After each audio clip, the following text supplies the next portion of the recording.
Hello everyone, my name is Amir Mohammed Maksudi and I'm here again with another video on construction, this time talking about the uncovered masonry veneer assembly, and this is of course a part of my assignment as well. So the outline of this video is going to be me explaining the veneers, talking about the backup walls, materials used, and the assembly of the veneer, and some general information about the veneer. First, talking about the veneer. Veneer is basically the exterior face of the building. Like, as you can see, you can always find a building, and basically the exterior face of the building is called the veneer, like the design on the exterior side. And among all these veneer designs, the most common is the masonry veneer. And among the masonry veneers, the most common is, of course, the brick veneer. But the reason is pretty simple here. It comes to durability. The brick veneers have a long durability. They require almost no maintenance. They're suitable for buildings with all heights. You could use them in a high-rise or like a short-rise building.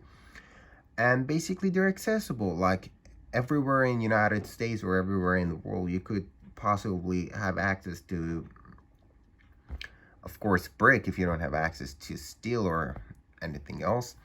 And of course the fire resistance, which is an important factor when it comes to design of a building.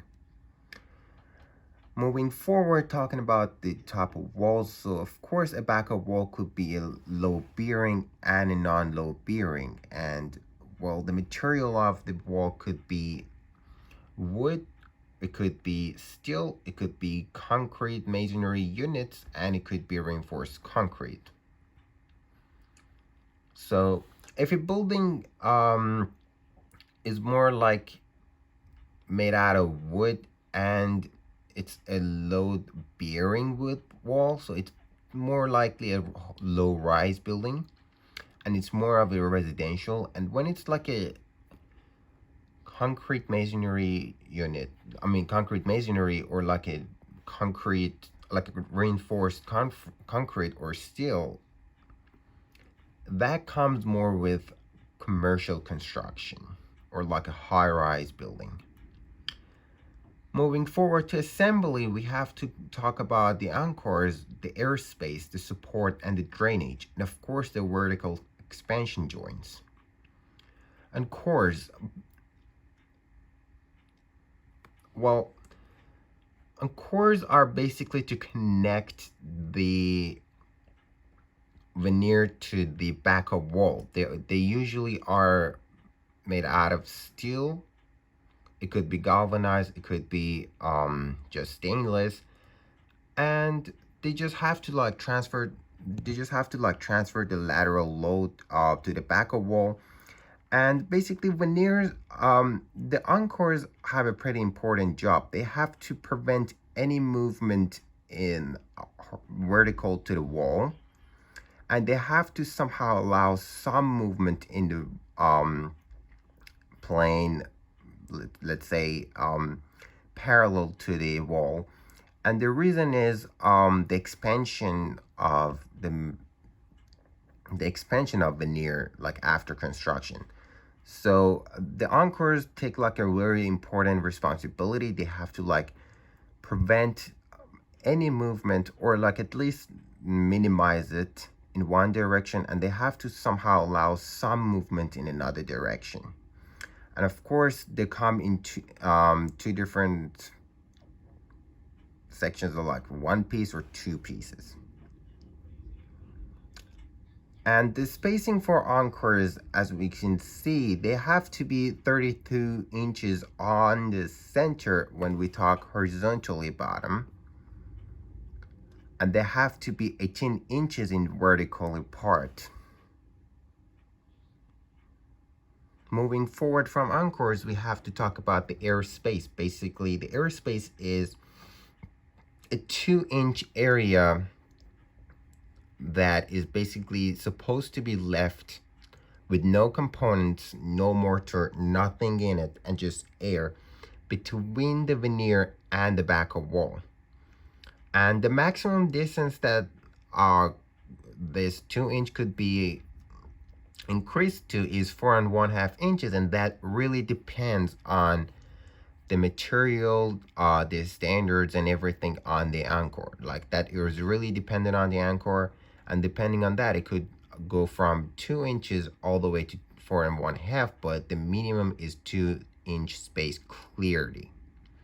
And as you can see here, we did talk about how veneers are supposed to ease the movement in up and down, but they're supposed to stop the movement in the plane vertical to the plane of the wall.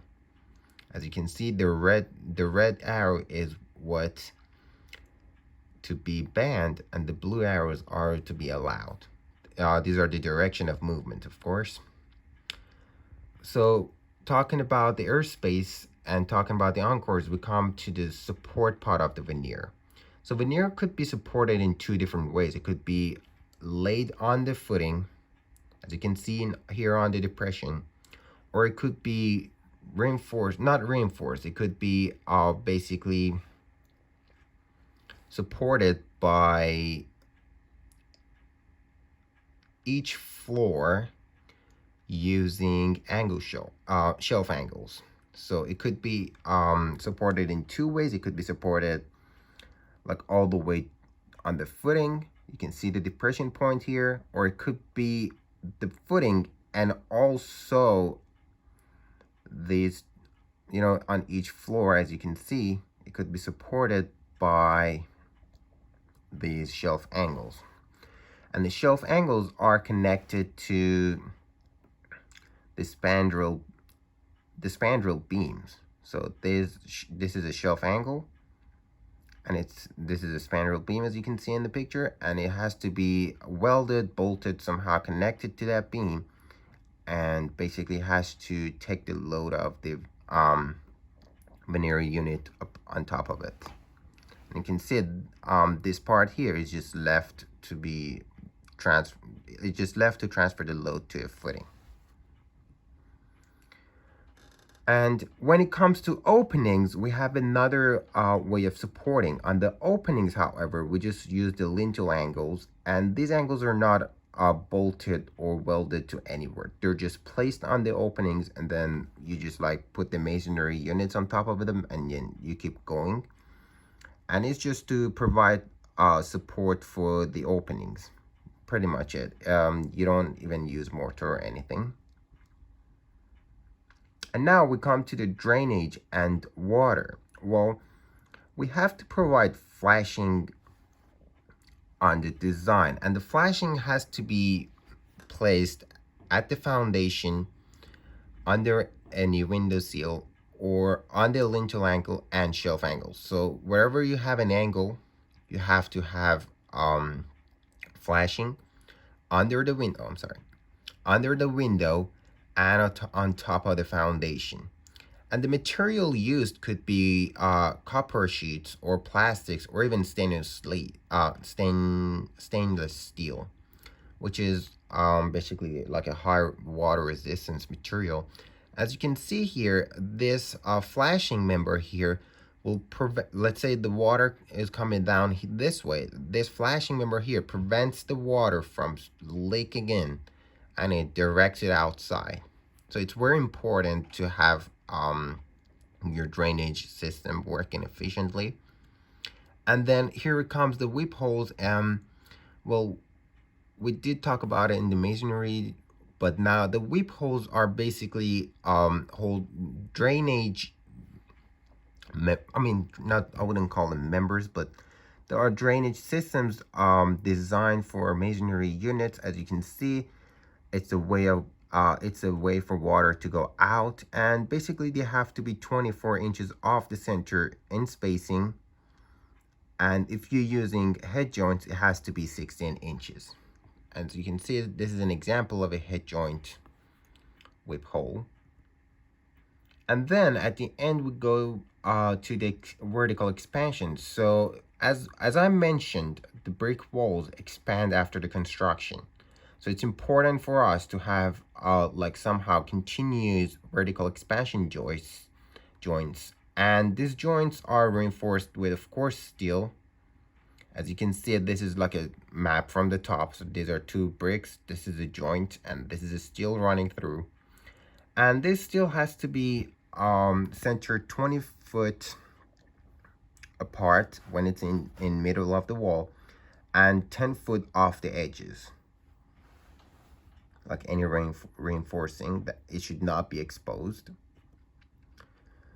So in this video, we covered Masonry veneer. We covered the assembly of it. We covered the water drainage and the measures we take for water drainage, and we talked about the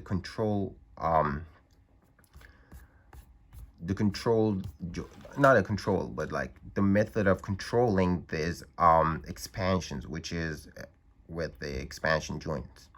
I don't know why I wanted to call it a vertical, I don't know why I wanted to call it a control joint, but yes. So I hope you enjoyed this video, and thank you.